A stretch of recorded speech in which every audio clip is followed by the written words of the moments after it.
Welcome, everybody. Thank you for joining us here this evening as we continue on this journey into learning more about Vermont's invasive insects and plants. My name is Julie Filiberti, and I'm a board member of the Friends of Missisquoi National Wildlife Refuge. And our Friends organization is dedicated to supporting the Missisquoi National Wildlife Refuge in the northwest corner of Vermont, up in Swanton. And one of the ways we do that is to bring awareness to the refuge by organizing events, educational presentations like we're here for tonight. Your support is needed. Your advocacy for the refuge system is needed. So you can definitely contact us via email if you'd like some more information about that. But if you just want to join or give some financial support, go ahead to our website. There's a donation button, or there's a place where you can become a member. Would love to hear from you in whatever respect you want to get in touch with us to give us feedback on our programs would be great. Just get in touch. Membership will ensure that you are able to stay up to date on everything that's going on up at Missisquoi. For those of you who maybe haven't been to Missisquoi before, the main parcel of the refuge is located in Swanton in the northwest corner of Vermont, and it was established 80 years ago in 1943 to provide a resting place for migrating waterfowl. And then 10 years ago, in 2013, it was designated a Ramsar wetland of international importance, which is a really big deal. It's also an Audubon important bird area, so there's a lot of birds there. A majority of the refuge is composed of wetlands and floodplain forest, and it's where the Missisquoi River empties into Lake Champlain, kind of makes a bird's foot delta. The area is the most expansive intact floodplain forest in the state of Vermont. It also contains the largest bog in the Northeast, the 900-acre Mequam Bog. And in addition to these expanses of very unique habitat, the refuge also contains shrublands, and it maintains 250 acres of managed grasslands. So it is an essential resting and feeding stopover for migrating ducks, geese, shorebirds, and other water birds. It's a haven for 17 state threatened or endangered species, including the spiny soft-shelled turtle, the black tern, and the recently listed eastern meadowlark. The refuge also has over 450 acres on the east shore of Lake Memphremagog, north of Newport, which is managed by Vermont Fish and Wildlife. And they have 262 acres in Westville, New York. So we have trails to walk on, we have rivers. Come and enjoy your visit up there. With that, I would like to honor the Abenaki by reading our land acknowledgement. The lands and waters of the Missisquoi National Wildlife Refuge are very special places to those who make it their home. And we, as the current stewards of this area, recognize our responsibilities in caring for these lands and waters. We recognize that these lands and waters are also important to the Abenaki Nation of Missisquoi, the previous caretakers of this land. We are grateful to them and their ancestors for caring for this land and its surrounding waters for thousands of years. We understand the importance of this land in the indigenous heritage of the region and to the Abenaki, present and past. We recognize the hardships and suffering these families endured when they were pushed out of their traditional ancestral lands as European colonization took hold. And we acknowledge their agony and despair when their access to the Delta for subsistence was ended by the creation of this wildlife refuge. We invite our visitors to share in honoring this Abenaki home by engaging in mindfulness while enjoying the refuge lands and waters, and by holding the space with care and appreciation. Thank you. So with that, I would like to welcome our expert this evening, Kim Jensen. She's an aquatic biologist with the Vermont Department of Environmental Conservation. And Kim is here to share with us some of the aquatic invasives that are problematic in Vermont waters. And why we should be concerned about them. And hopefully she will also share some information on what we can all do to help combat these invasives. So I am going to pass the screen over to Kim to let her introduce herself before she dives in. So welcome, Kim. Thank you for joining us tonight. Well, thank you for having me, and thank you for that really special acknowledgement to the Abenaki. I appreciate that. So I'm gonna just jump right in, and I'm gonna share with you our webpage. I'm not sure if everybody's familiar with the Aquatic Invasive Species Program. So can you see the webpage, Julie? Yes, we can. Brilliant, thank you. So we have 4 areas of focus for the Aquatic Invasive Species Program through the Vermont Department of Environmental Conservation. One of those is to provide grants to municipalities and lake associations and partners for aquatic invasive species management and breeder programs, boat access areas, and also typic surveys. So we actually have provided Missisquoi National Wildlife Refuge Friends grants throughout the year. So I just wanted to point that out. We also work with Missisquoi National Wildlife Refuge staff to survey for water chestnut, and I'll get into that as well. We also, a main focus of our work is doing early detection and spread prevention programs. So I talked about the breeder programs. So we train boat access breeders throughout the state. And then we also provide them equipment and supplies. We don't hire those individuals, but we train those individuals. We also have a fabulous program called the Vermont Invasive Patrollers. And those are volunteers who go out and look for invasive species. We also launched Vermont Invasive Patrollers for Animals program last year. So we do rely on volunteers to help us look out for aquatic invasive species. So we have trainings for those particular programs in the summer and spring.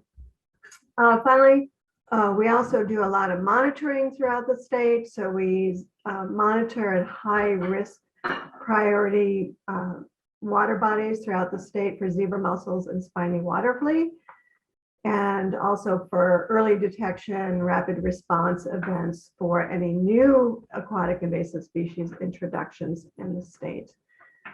And then we also do manage water chestnut in Lake Champlain and 30 other water bodies in Vermont. So it's the only plant that the state manages.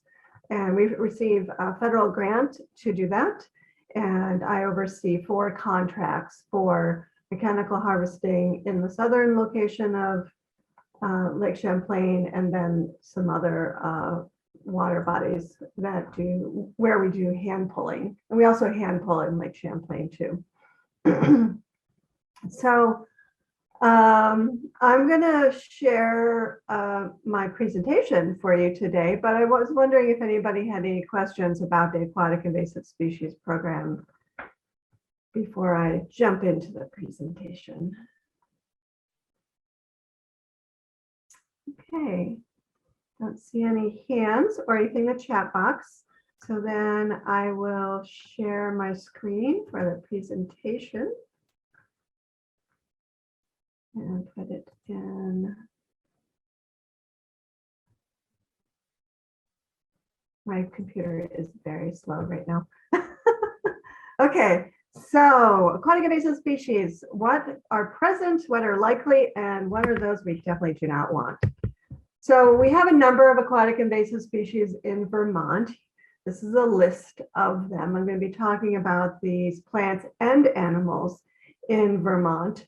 And so you can see that the species are present throughout the entire state, and it really does follow waterways and also roadways. So those are 2 vectors for introduced aquatic invasive species.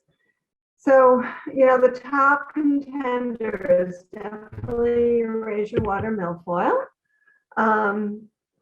But before we jump into all of those different species, I also wanted to point out that Lake Champlain actually has a lot more species in the lake itself than in the inland water bodies. If you're not familiar with this Aquatic Invasive Species Guide, I suggest and encourage you to look at this Lake Champlain Basin Program Aquatic Invasive Species Guide. We just updated it this year. And so it's brand spanking new.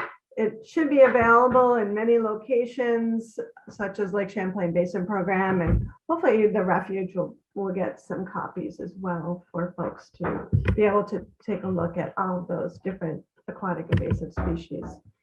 We have two programs I just mentioned, the Vermont Invasive Patrollers.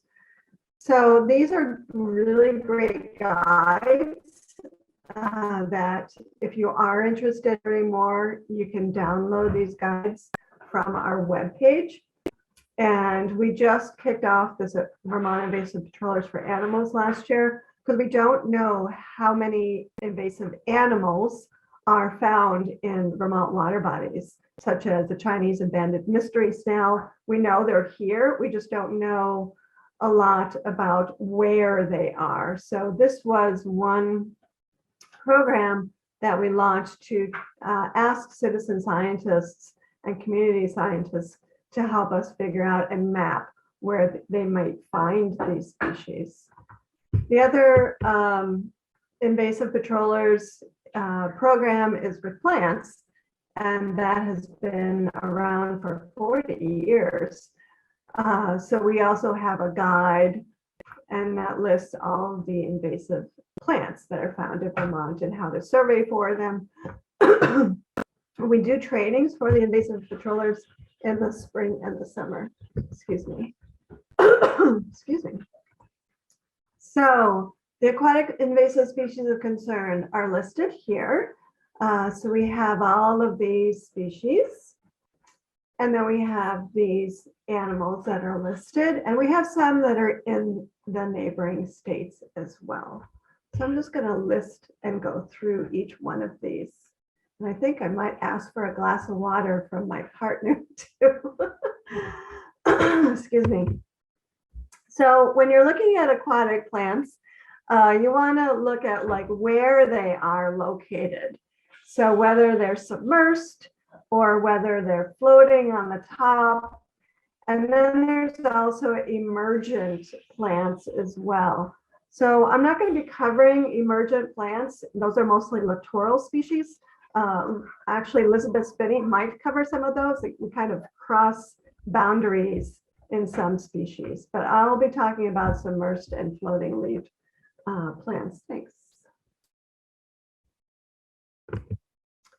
So Eurasian water milfoil, the biggest contender. Hopefully you all are familiar with Eurasian water milfoil. It is in 103 lakes and ponds. This does form great big masses, mats.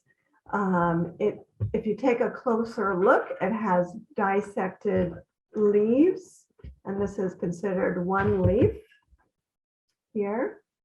And then it has dissected leaflets, and there's normally 12 to 14 in a leaflet. It's also got a reddish tip and a reddish stem, and it's really big too. Like all of these invasive species, most of them are like on a grand scale. That gives them that adaptation to be able to overtop our natives.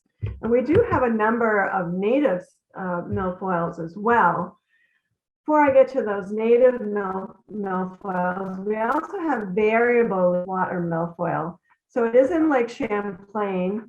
It was found in Halls Lake. The last year we did a survey, we didn't find it. So it has died back and thankfully been extirpated from that particular lake. I think it is because it really likes calcium-rich waters, and we don't have a lot of calcium-rich waters in Vermont. So thank goodness we can take that one off the list. So variable leaf water milfoil is very similar to Eurasian water milfoil, but it's got this funky top with entire leaves. That means the leaf is not dissected like the under leaves are. And it sticks out on top of the water. So it looks like this crown almost coming out of the water. So it's a unique plant, and you could probably find it in the Missisquoi region, unfortunately.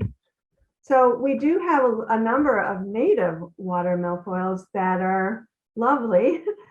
So we try to, send the message that not all aquatic plants are bad. We have a number of, hundreds of native milfoils, native plants that we do want to recognize are doing a good job at providing forage and shelter and all sorts of benefits for people and animals.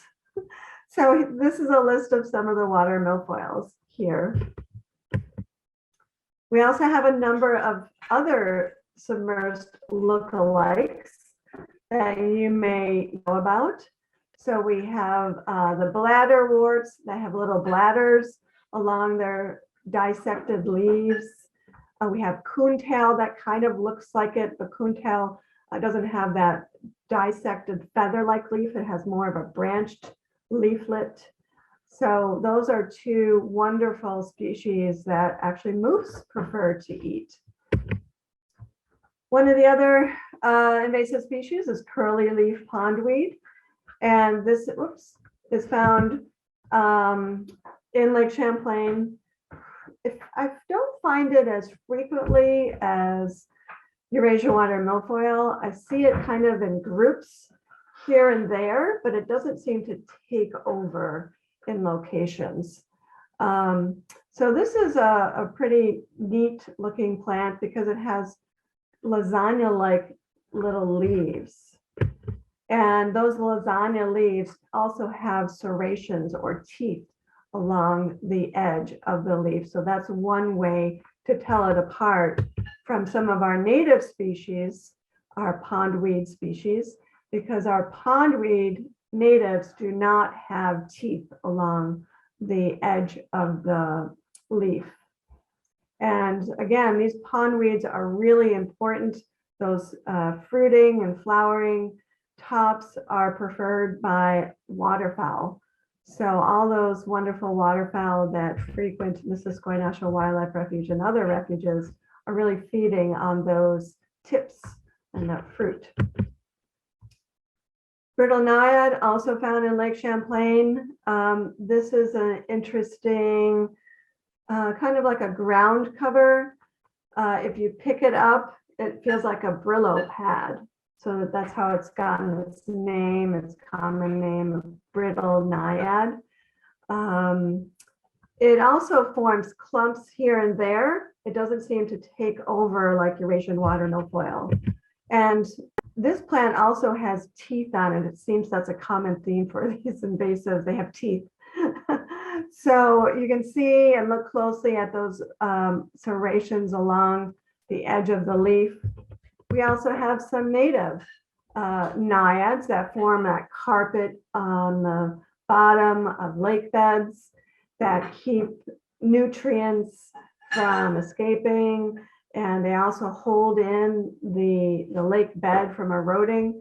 So you can see brittle naiads got those teeth, but our natives really are smooth on the edges. And they're also a little more delicate as well from the brittle naiad.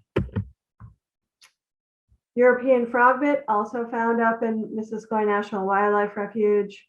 So this is a floating leaf. Kind of looks like a very tiny lily because of that floating nature. It has heart-shaped leaves, and it also is connected by stolons. So you can see these stem-like roots that connect to other plants, and these are really easy to pick too. And I have seen them in the wetland, unfortunately, and when I do see them, I pick them up. So you can see that stolon there. It's kind of attaches to other plants. It does have a white flower, and it has those leaf heart-shaped leaves. And even if you look at the bottom, it also has a heart on the bottom as well. So that's very similar to our native plant, little floating heart. So these are about the same size. The invasive has got 3 petals, 3 to 4 petals, whereas the native's got 5 petals. So that's one way to tell it apart. If you do want to do your best to pick this frog bit when you see it. The other way to tell it apart is if you pick up this plant, it doesn't have those stolons that are connected to other leaves. It actually has little like banana-like roots. So it's a great way to tell those 2 plants apart. Fragrant water lily could look like it, but it's so massive. It's just on a different scale altogether than frogbit. Starry stonewort, not found in Lake Champlain, thank goodness. It is found in Lake Memphremagog and Lake Derby.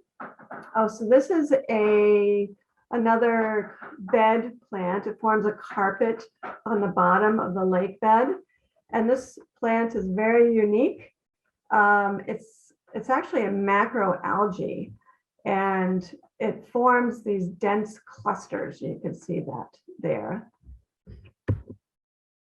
These clusters of algae cells are all ununiform. So they're all different lengths along that branchlet.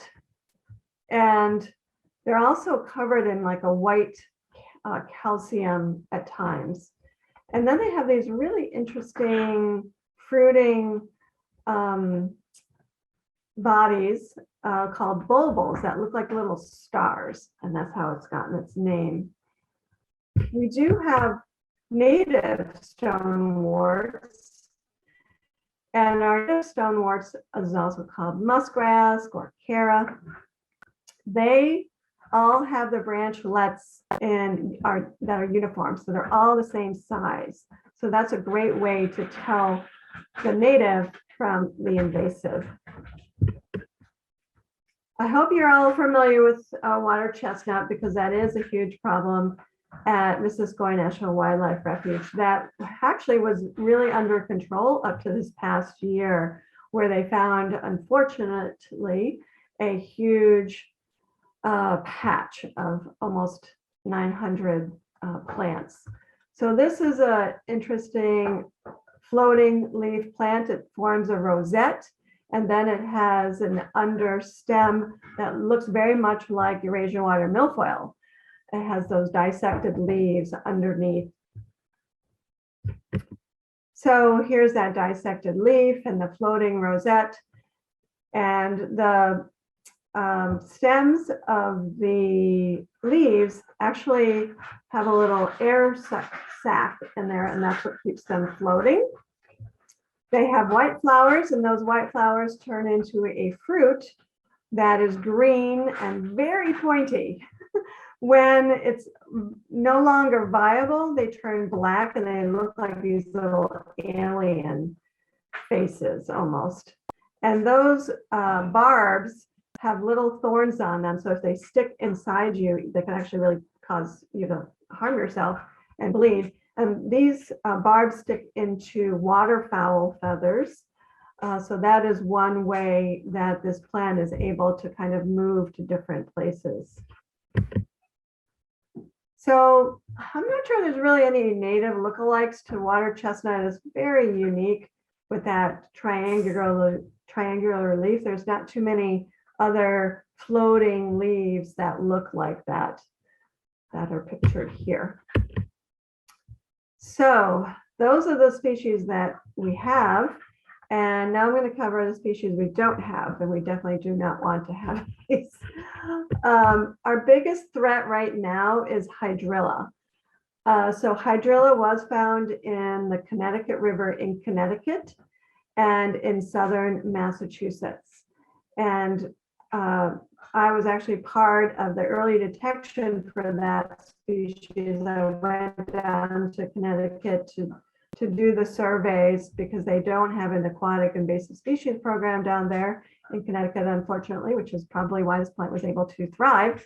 And it's amazing that this plant could just take over. And in a matter of 5 years, it has really done some major damage in Connecticut River by completely taking over the river and any native aquatic plants. It's kind of a sad story, and we certainly do not want that plant in Vermont. So this plant has whorled leaves, and those leaves are in a little star shape, and there's 5 leaves per whorl. So here's another picture of those whorled leaves. They also have serrations, those teeth on it. They have a really interesting way to reproduce through these torions or the buds. And they also have underground tubers that are really difficult to get rid of.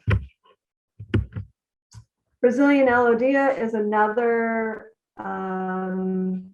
whorled plant that looks very similar to hydrilla and also our native elodea. So Brazilian elodea has got 4 leaves per whorl, and it also has kind of some minor serrations, but they're really not easy to see. They're easier to see with a magnifying lens.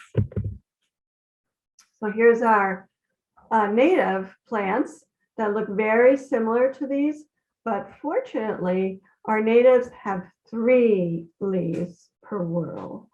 So 3 for our natives, 4 for Brazilian elodea, and 5 for hydrilla. Now, plants don't always do what we think they're going to do.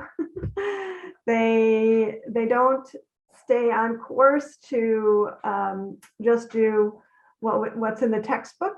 So sometimes we have scares where we found some plants in a couple of lakes in Vermont last year that had 4 leaves per whorl, and that they were this big. So this is our native elodea nutali. I'm forgetting the common name, sorry. And then this is actually elodea nutali as well, but it was just really happy that year, and it had a lot of food, and the sunshine was really allowing it to grow. So it was just really abundant that year. So it tricked us that year, and I almost had a heart attack. But fortunately, through eDNA and DNA testing, we found that it was elodea nutali, or slender-leaved elodea. So this is the hydrilla comparing those 2 species to the natives. Pretty amazing. Okay, another invasive to look out for is fanwort. And this has been found in New York. And actually, I think it's also found in New Hampshire recent. This is actually a specimen that was found on a boat coming from New York after a week. It was found on a boat, and our breeder found it and stopped it from entering the lake. But it's amazing that this plant was still viable. And it was also sent to me, and I took a picture of it. So it was like in the mail for 4 days, on a boat for 5 days. So again, these plants are just amazing. They have amazing adaptations to survive and thrive. So fanwort looks like 2 fans that are opposite one another. So it's a really interesting plant. It's got a white flower, and it also grows on whorls and has those branched leaves, similar to our coontail, which is whorled all the way around the stem. It doesn't have these fans. And so here's our coontail again. All of the branchlets go around that main stem. It doesn't look at all like a fan. Sometimes bladderworts can kind of look like fanwort, but really fanwort it's got that unique shape. Okay, I'm just going to talk a little bit about animals. You mentioned insects, Julie, so I hope it's okay that I also talk about animals. So we do have a number of aquatic invasive animals in Vermont. I'm sure you're all familiar with zebra mussels. So zebra mussels are found in Lake Champlain and Bomazene. And unfortunately, they may now be found in Memphremagog in Vermont waters. We're still working to figure that one out. So also in parentheses here is quagga mussels. We don't have quagga mussels in Vermont, but quagga mussels are a huge problem out west and south, and they kind of take over zebra mussel habitat, which is interesting. So both zebra and quagga mussels have an amazing life cycle. They can have amazing number of eggs, and after settlement, they can grow up to 700,000 per meter squared. And I'm not sure if you guys have seen, or you folks have seen, zebra mussels on top of each other on rocks, and they're just amazing in mass in their population. So zebra and quagga mussels are unique in that they have these byssal threads. That's what separates them from our natives. There's not any natives that have these byssal threads, which allows them to really connect to things, propellers and shopping carts and intake pipes and even native mussels. So native mussels are underneath all of these zebra mussels here. We also have Asian clam in Vermont, not in Lake Champlain, which is amazing. We have Asian clam in Bomazene. We think that population was introduced from an aquarium dump, unfortunately. So we have not seen Asian clam move into other water bodies at this time. Also found in Lake Champlain are spiny and fishhook water flea. So here's one individual. Here's a number of individuals. You can see their little eyes. And then here's a whole mass of them on a fishing line. So these water fleas kind of increase in population, and then they'll decrease in population depending on the environmental conditions and climate conditions, but they are still very abundant in Lake Champlain. We're fortunate that we have not seen these critters show up in other water bodies in Vermont, just Lake Champlain. Some species that we have not yet found in Vermont are listed here. Oh, I thought I had one about round goby. So round goby is actually one that is on our list right now to really look for. So round goby is found in New York. It is working its way through the canal system.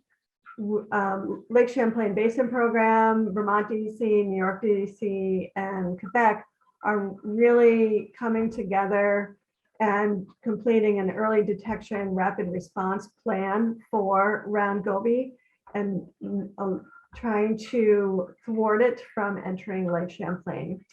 Once it does, and if it does enter Lake Champlain, it's really going to change the fisheries. It's going to change a lot about the fish ecosystem in Lake Champlain. New Zealand mud snail is found in New York. This is one that still, fortunately, has not made its way. I think the animals take a little longer to get here. And then northern snakehead and Asian carp are two that are southern species. So we always want to keep an eye out for those animal species. So we have a lot of information that's on our website. I did show you our Aquatic Invasive Species Program webpage. We have a gallery of invaders, and you can click on those particular species, and it takes you to the USGS site. We are working our way to to develop our own Vermont DEC web pages on all of these species. So that's being done this winter. Hopefully you'll see it soon. All right. So I will stop sharing and see if anybody has questions. I have not seen any come into the chat, but I have one myself.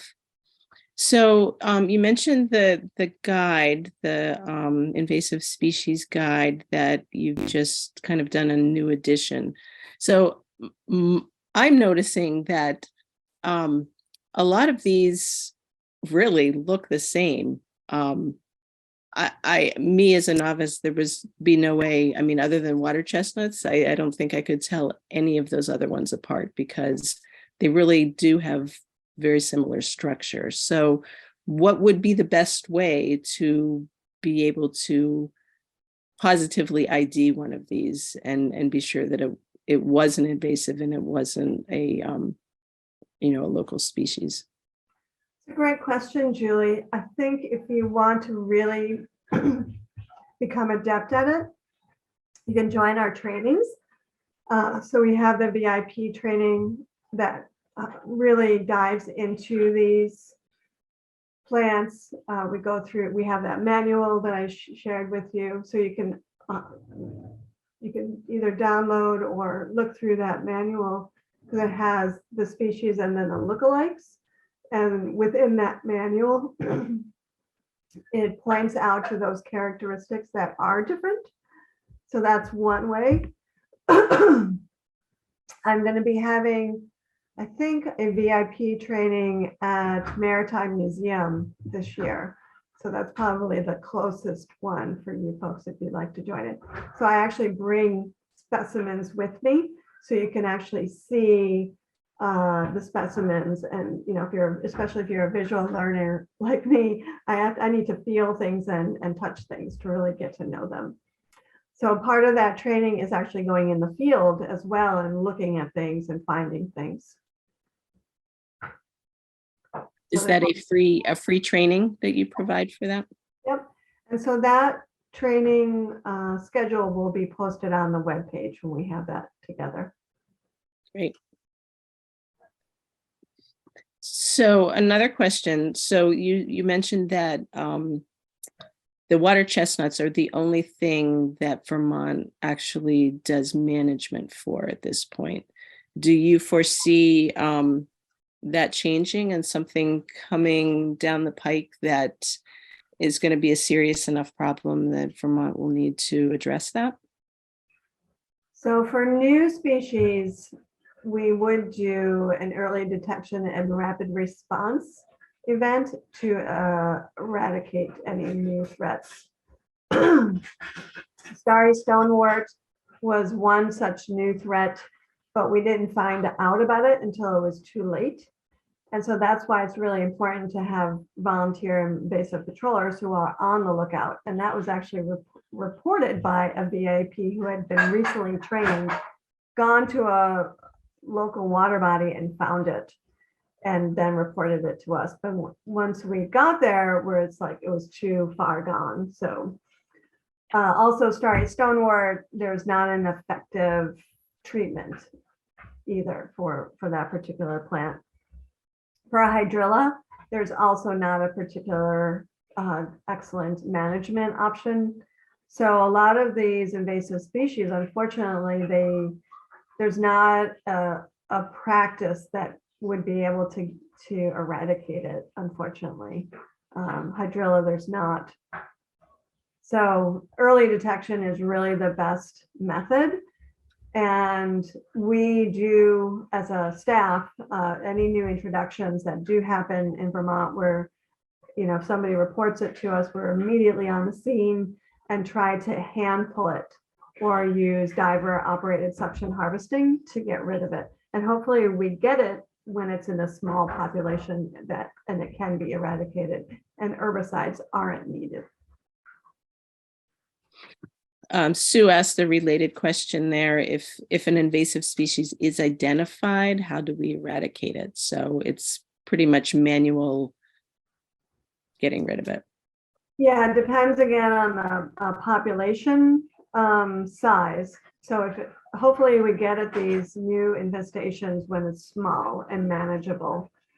There's actually a wonderful invasive species curve that shows like after a particular size, it becomes very costly, and you also have to use more aggressive treatment.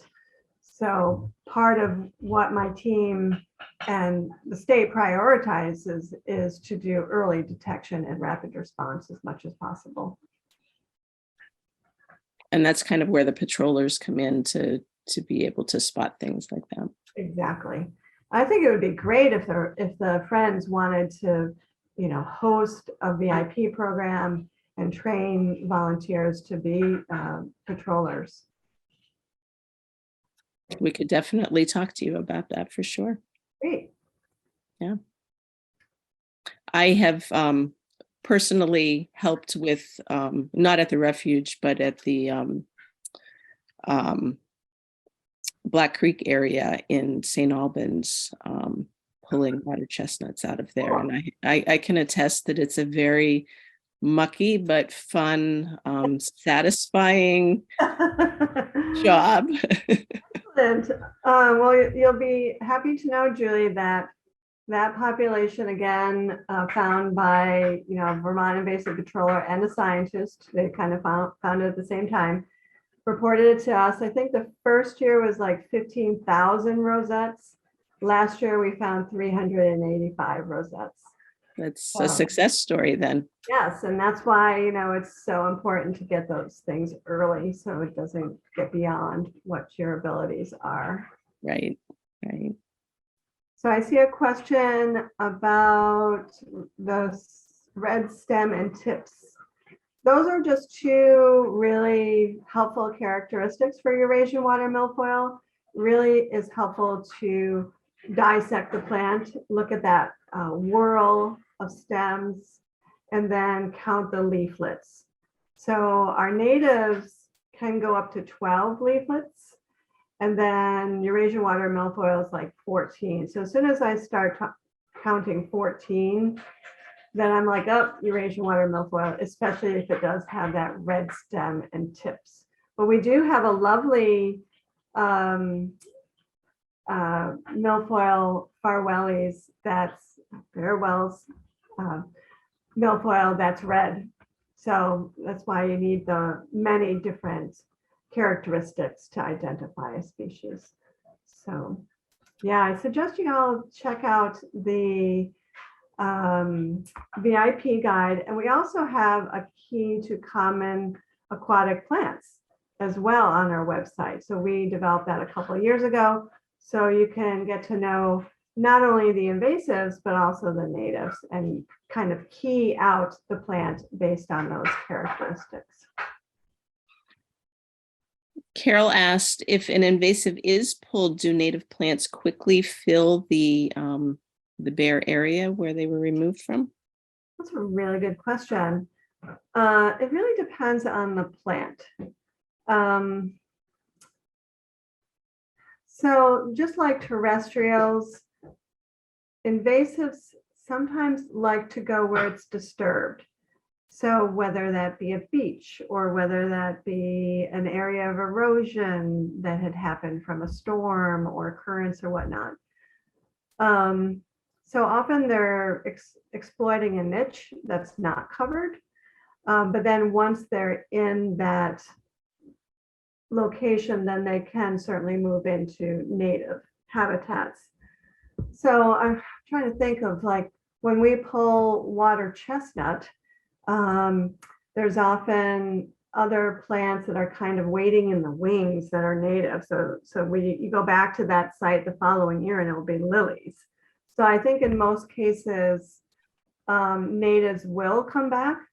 I'm also thinking about Eurasian water milfoil when that is mechanically harvested in many locations in Lake Champlain. You'll go back to where that was harvested and you'll see eelgrass or valsinaria in those locations. So I think the natives probably the majority times do come back to where the invasives had been. Great question. So if anybody else has any questions they want to pop in, I don't see any more on mine. Oh, here's another one that just came in. If we suspect that there is an invasive population at a particular location, what is the best action to take to confirm that it's in an invasive versus a native? Again, just really having some guides with you. I don't have a guide with me here. I would say take a look at that key to the common aquatic plants of Vermont, and I can pull that up while we're talking as well. And then if you are in doubt and if you like look at a book or our guides and you're like, I don't know if this is fanwort, maybe it is, maybe it isn't, I better call Kim or email Kim. So you can certainly send me photographs via email or text. I'm more than happy to take a look at your potential specimens. So that's one way of dealing with that. I would definitely ask that you just become well versed on what those plants are before you kind of send me things, because I think it's great to connect with the scientist in all of us, and it's just your way of kind of learning. I think once you learn that one plant, it kind of opens the door to so many others, and then you'll be like really excited and looking for things. And so I certainly would welcome any photos sent to me. And if you are going to send me photos, please be sure to make sure that the photos are clear and they have some sort of guide to show scale, like a pencil or a ruler or something like that, so I can understand what the scale is. And if you are going to take a picture of an aquatic plant, sometimes it's nice to have like a white deli tray, and to put that plant in the white tray with water and have it floating. And that way I can see kind of all of its different parts and pieces, rather than this kind of mess that is picked up out of the water and maybe set on the ground. Like, it's really hard to see aquatic plants when they're out of the water. So certainly, yes, please send me pictures if you're stumped. That's a very good point of putting them in the water, because they definitely look completely different when you remove them from the water. Most of them did. Are there any invasives that are beneficial? Well, I think that kind of like is a oxymoron, right? I mean, well, there has been some studies that particular game fish species prefer Eurasian water milfoil beds. So we are always challenged by fisheries and anglers about removing Eurasian water milfoil in mass, because it takes away habitat for those game species. So in that one particular situation, some species may be beneficial, but they're not beneficial in that they're supporting the macroinvertebrates that those fish may feed on. They're not supporting fry habitat for the young fish to develop. So there's a lot of benefits, but there's also a lot of constraints that happen under those particular situations. So I can't think of any invasive species that is beneficial. And what is interesting is even our native species are invasive in Europe and Asia. So like our native Alodia species, Alodia canadensis, or the Natalia that I showed you, that is an invasive in Europe. So it's interesting. It's just when things are not kept in check by predators, then they can explode and be a negative in a different situation. Really like to thank you, and I think we should follow up on a training for monitoring the refuge. I think that's a way that volunteers could definitely help out just by keeping an eye on things, and it's not all on our biologists to you know what's there. So we can reach out in that respect and see what we can do. Great. And invite everybody that's here tonight, if that's something that you're interested in joining, to let us know, give us some feedback on our website through email, and we can be in touch with you on that. So Yeah. I think this year I'm going to have it at the Maritime Museum. So that's probably, again, the closest for you folks. And maybe next year we can talk about a VIP program. Unfortunately, my time is limited with those trainings, so I probably will only have 3 in person, and then I usually have 3 online. So actually you can always join the online trainings too. great, good to know.